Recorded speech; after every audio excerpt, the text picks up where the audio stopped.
Today we'll be pretty much concentrating on building a new view and, like I said, using time as a dimension. So how do we do that? Um, well, you can build a view. If you notice, I've got a lot of view groups over here on the left-hand side. When you click on a view group there, it expands so you can get access to the different views that you have available within your environment. When I run a view, as you can see, comparative sales, for instance, the view then runs in place, and then I can see how this view lays out. It gives me different versions of time and variances, so I can see how the rolling time frame is doing, how current month position is going, and year-to-date position over here on the far right. So this is a view that was built with time as a range. If I double click on one of the headers, it shows me that that particular column has a range of time associated to it. And certainly you could finagle this to whatever time range you want. If you just want to look at January, you can do that, and January to February together. It's up to you in terms of driving the time range of a particular column. So the concept of using time as a time range is pretty simple, but how do we use time as a dimension? So let's expand upon this concept by building a new view. So this is a canned view. We just ran a canned view, and as you can see, this comes with Stratum typically, and you can just run this in place. If I want to build a new view, I can simply just right-click on any of my groups over here, for instance, on my favorites, and select New View.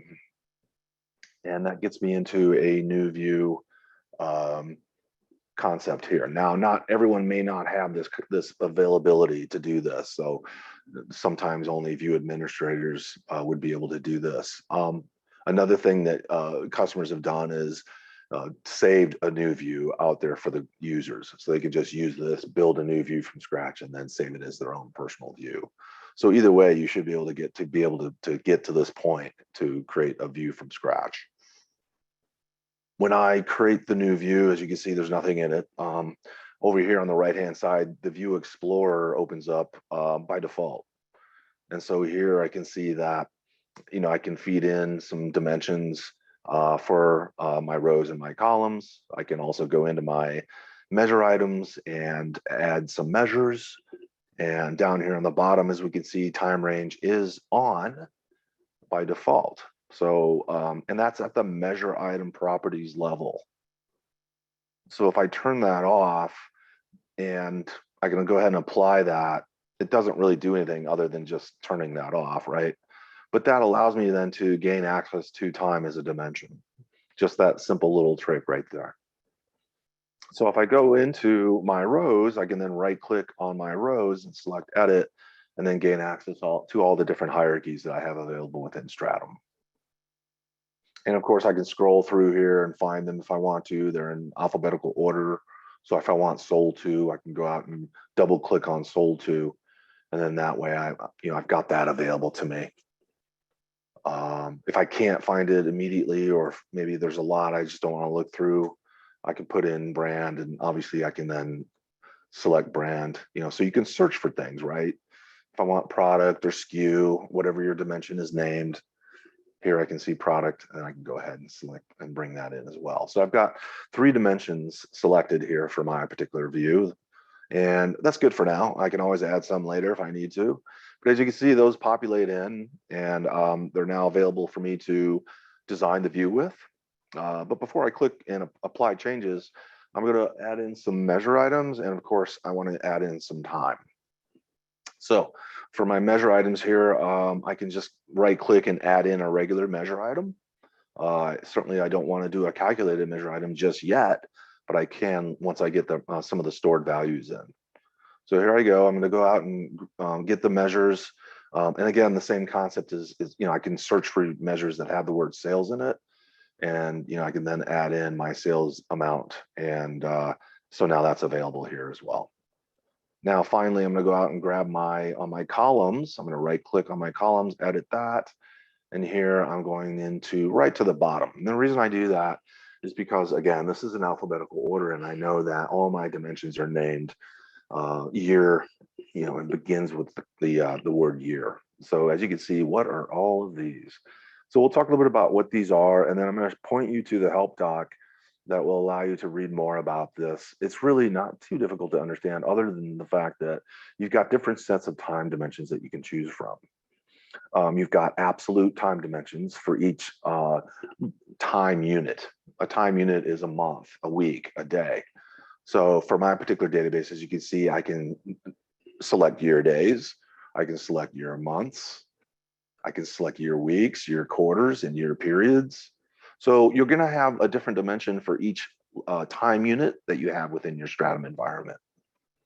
So I'm going to go ahead and keep things really simple for now, and I'm going to select my absolute time dimension, year months, and I'm going to double select. I'll just double click that, and now it's obviously in my selected area, and I'm going to go ahead and click OK. So over here on the right hand side, I can see what I have selected, and I think I'm at a point where I can go ahead and apply my changes, and I can see what this looks like. So let's go ahead and do that. So I click OK. That goes ahead and applies my changes, and look at that. So right away, I can see that this gives me an annualized look at the business.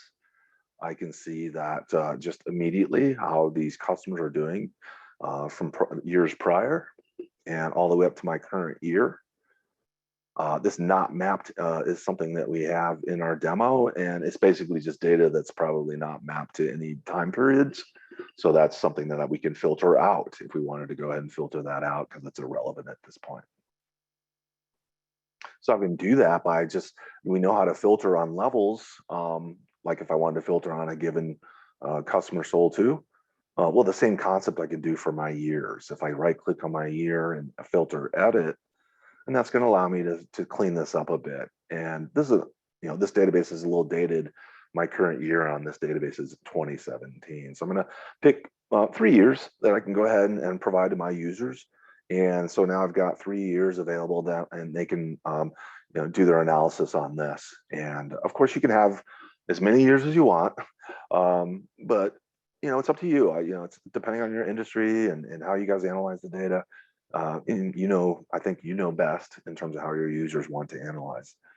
In this case, I've got 3 years of data. I can then see, I'm going to close my View Explorer. I'm kind of done for now. I want to just maybe explore a little bit and see how we can use this time dimension. So what we have now is the year months time dimension up here on my column. Right away, as we saw, it gives us the annualized look at the business, and then I can also see a grand total. These are drillable. So if I want to see how 2017 is doing, that's my current year for this particular demo. And if I click in on that, it should take me down to the months, and it's going to show me a monthly trend. So this is a really, as you can see, why would I want to use time as a dimension versus time range? This is, hopefully you see that you can build a trending style view very quickly by using time as a dimension. If I were to build something similar to this with my month trend using time range, and I could, I would have to add each column at a given time, give it the time range of the same month to the same month, and over and over and over again for 12 columns. It's not as dynamic. I can't roll back up to the year like I can with the time dimension. So being able to drill on time is a cool concept, and is something that happens naturally because, well, it's another dimension. Just like sold to, I can drill down to the product brand level. Well, with time, again, with the time, it behaves the same way. So now I'm just looking at Wilder Foods and all their different brands and how they trend out for that particular account. So here I can see that my current year ends in September, so that's my current month. So you're only going to get data and columns for where data exists. In this particular case, I can see January through September, and then data just falls off because obviously I don't have any data going beyond my current month. So just using this, as you can see, just the year months time dimension, allows me to build out, a very quick and easy trend style report that I can trend in on, in this case, months. Another thing I can do here is if I wanted to drill in on all the years, this will allow me to see everything. So now I've got 37 columns exposed where I can kind of, and as you can see with my locking rows and columns here, I can just kind of cruise through this with subtotals and get a feel for how the data and the business is doing. I can see the business is increasing. My totals are obviously increasing from 15 to 16. So that's obviously a good thing. And as I get into the current month, well, we're not done with that year yet, but we can see that we're on the right track. Okay, so drilling in on all the years versus just drilling in on one specific year, then I can trend out one specific year and see how that particular year performed as well. So just doing stuff like this, just using the year dimension, the year months dimension, if you wanted to add in another dimension for time, you can always add in another dimension down here in the column area, because that's where our current, you don't have to put year, you could put it anywhere. And so that's another thing, is that I can actually transpose this view, and it will then, give me the year and time on the side, and then my, my brands, and I could put my brands and my sold tos there up on the column. So certainly you could do that as well. So now, basically I might want to use a different time dimensions. How would I incorporate that into this particular area? Well, given the fact that, I've already got time on my columns, I can go ahead and press the plus sign there, and it's going to give me access to all, again, the same dimensions that I saw earlier. I can then add in another time dimension. So if I wanted to maybe bring in year days or year quarters or year weeks, I can then bring that in and start trending in on the days or the periods of the quarters. So, it all depends. And if I wanted to just show you what that looks like, I can go ahead and bring that in. And if I open up my View Explorer by using my View Explorer button there, I can then see that my year days is now available. It's not drilled to yet, but I could certainly drill to it. Or I can just say, well, maybe I just want to, give them the ability to just drill down to days instead of months. And I can hide this by right clicking on it and hiding it, and maybe I want to use that later. So now, I've got this same concept, right? Given that's a different dimension, I still have to apply my filter to clean that, obviously to get rid of that map. Maybe I want to get rid of that, right? So, I could go ahead and do that, or I can just obviously just highlight the years that I want. I don't have any data for those years, so we'll just work with the same years that we did before. So now if I drill down, I'm using year days instead of year months. My drill down is going to take me down to the daily level. So now I've got daily totals of the data. And you're going to obviously, get a lot of columns, but same concept here. If you're looking for a specific time range or a specific day, I can come in and filter on days as well, right? It's just like I did on years, I could filter on specific days if I want to. But again, the concept here is to build something simple, easy, that you can go in and trend on, get annualized totals, or if you just want this to be a current year situation, you can do that too, just by saving this as 2017. Another really wonderful thing I can do is, given the fact that I can actually add in each one of these time units or get their separate time dimension as well, so without the year associated to it. So in the same vein that we have year days and year months, well then I can also go grab just the days and months dimension and play some games with those as well. So what purpose does that serve? How do I play games with this? So, well, one thing you can do, and I think this is always cool, is that I can go back to my year months and unhide that. Here, I'll just highlight it and show it again. So now that that's available to me, I can then hide this or get rid of my year days for that matter. And then I've got days in the mix here as well. So, and then for my months, I'll just hide that. So this will allow me to drill from year to months and then on into the days. And I can go ahead and show you what that's going to look like. So here we're going to go ahead and apply that.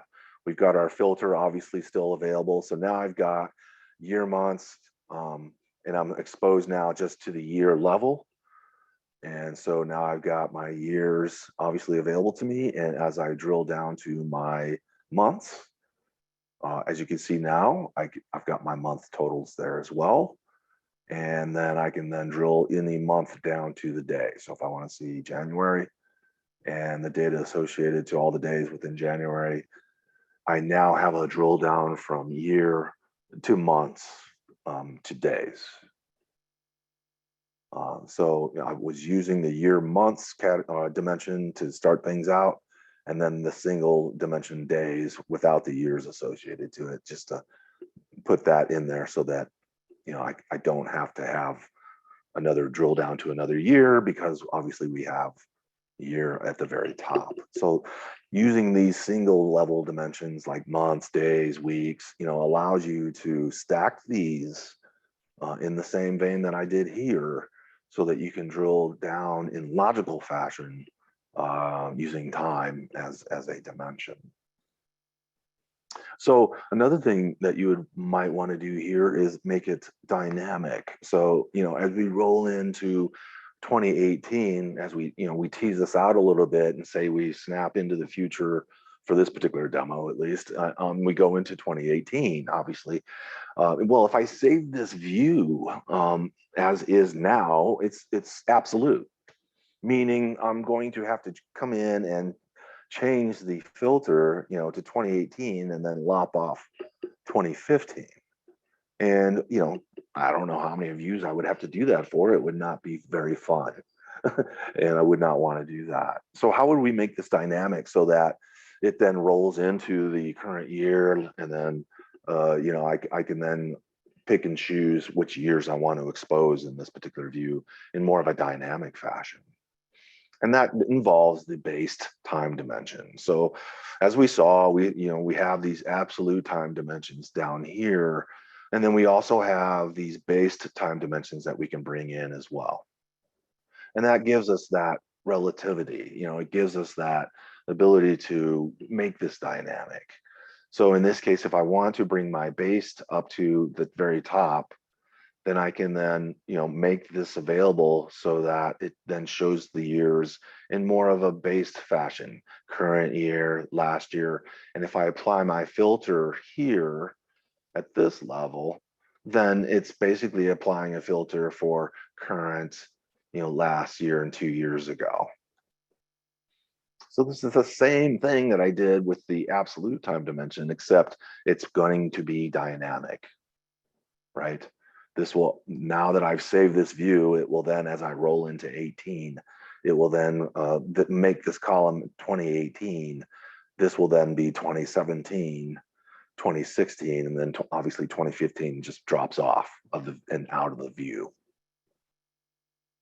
Okay. Now, as I drill down to the based time or months, I can see that here are my months, and they are based as well. Right, so this gives me this, it's a little busy, and I can clean this up with some display options and whatnot. Or, you know, I can also just hide that level and use my single level months and do that as well. So if I just drag and drop months up here, you know, that becomes then available to me. I wanted to hide my months base there. So that allows me then to drill from the year to the directly down into the months.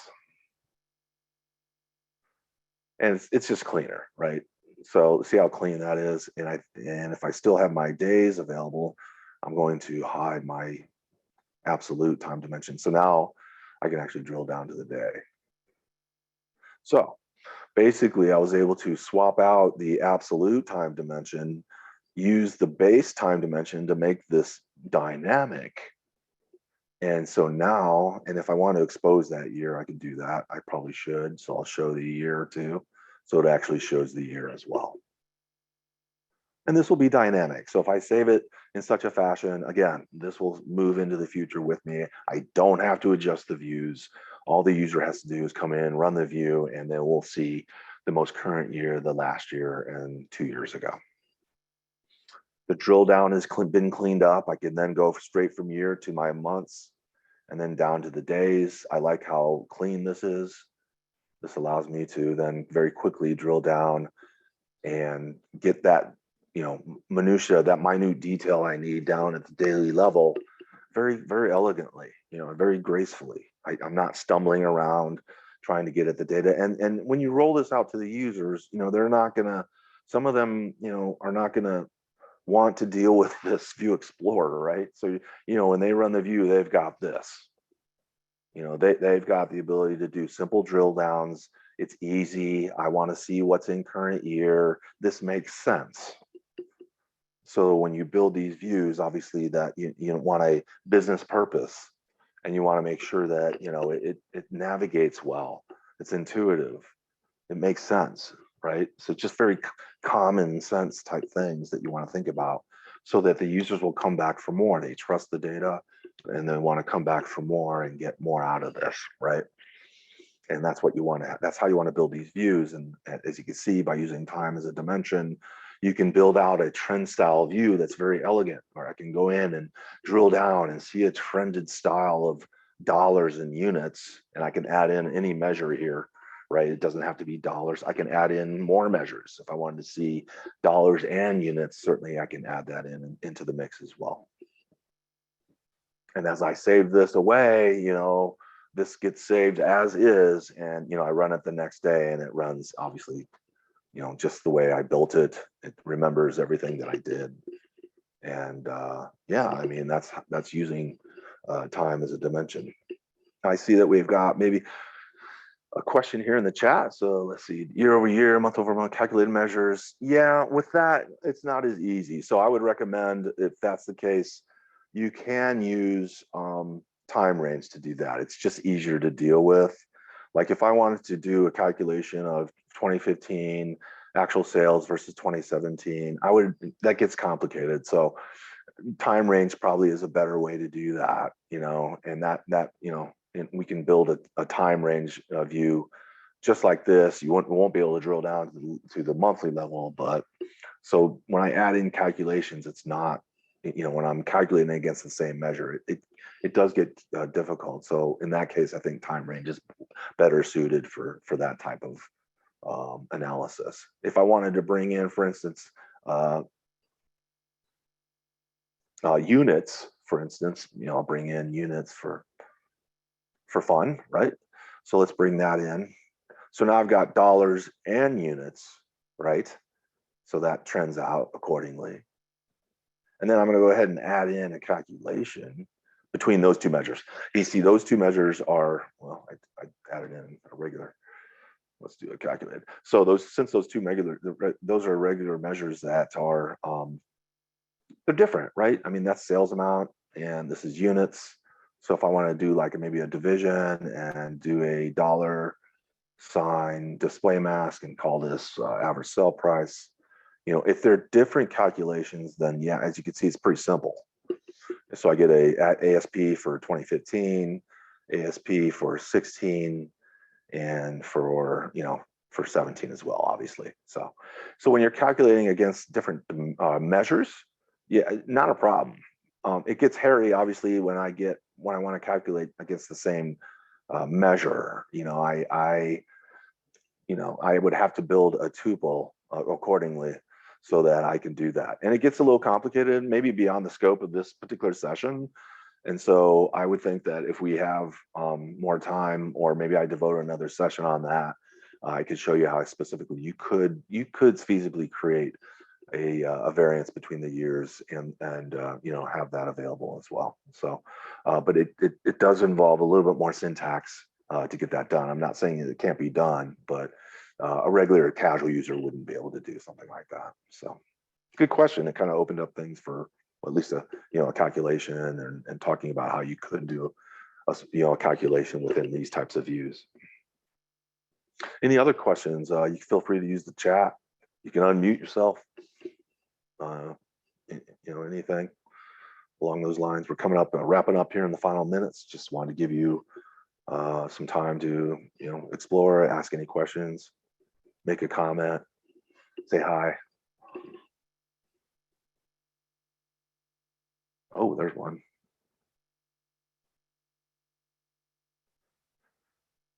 Yeah, absolutely. If I wanted to sort on sales here for 2017, yeah, I could do that.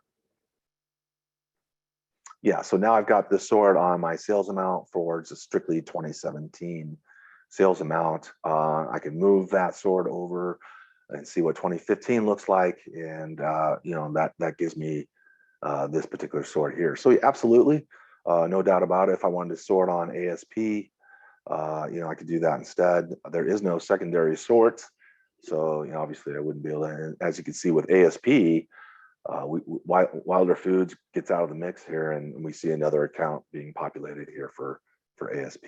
Let's see who. Well, that seems to be Good Foods across the board now, doesn't it? Yeah, but some of these others change down here below. Kind of cool. Can you filter view? Can you?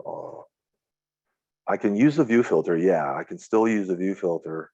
There's nothing preventing me from using the view filter, so that's still in play. Yeah, I mean, if I wanted to filter on a specific account or filter on time for that matter, I can drag and drop that up into the view filter. Maybe if I just wanted to keep this current year, I could do that, drag that up there. What else? Any other questions, insights? Don't be afraid. Got a grand total over here as well. You can turn totaling off. Obviously I can come in here into my properties. If I want to turn those totals off, I can get rid of those too, right? So, if I want to clean that up, I personally, if you're going to, show year over year over year, you might want to have that available, but it's up to you. You're in control, and you can toggle that on and off as well. So what else? Anything else? Don't be shy.